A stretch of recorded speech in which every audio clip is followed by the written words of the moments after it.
Wow. You told me once that Frusciante gave you a guitar. Oh, that's right. That's right. Where's that? What's up with that? You know what? I should put that up. What's the story with that one? Okay, great story. I hope he doesn't mind me telling this, but okay. So years ago, when I was in the Red Hot Chili Peppers, I was in the band for a couple of years, maybe 5 years, 4 or 5 years, and John had quit the band, and he ended up in rehab.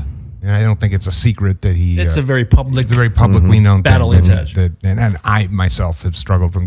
Anyway, he ended up in the same rehab that I went to.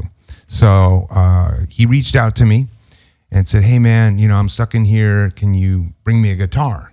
Because I can't play here. I have nothing to play." I was like, "No problem." So I got I had a Sunburst Les Paul guitar that I had because I was considering joining Guns N' Roses at the time.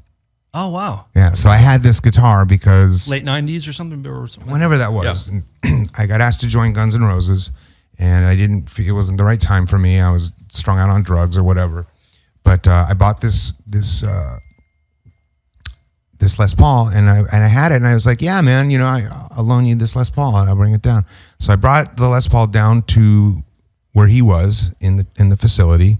We hung out, we talked a little bit, and I never saw it again. And I think he left the facility, and who knows what happened, right? So life goes on. I end up leaving the Chili Peppers. I don't know where John is. Nobody really does. I think Arik. No, who replaced? Yes, you're right. That was the first one. Did John come right back, or did Arik Marshall go in? Arik Marshall went in to tour. No, I think Arik was before me. No, I don't think so. I don't know. Okay, but so whatever. The long end of the story was like 10 years later, John calls me and it's like, "Hey man, can I come up to your house?" And I was like, "Sure. Yeah, of course. Come on up." I give him the address.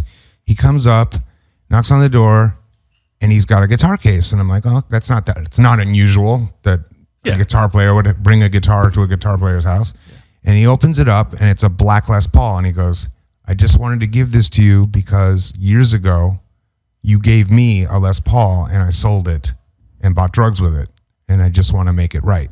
Oh. And I was like, wow, man. And we sat and we talked for like a couple hours, and it was just a cool moment. So that black Les Paul is at my house, and that's going to go up on the wall. That's pretty cool. Great. Yeah, I love that. I love that he, he tried to make amends with that, but in a weird roundabout way, the black Les Paul that he replaced it with is now more special to me than the original one was.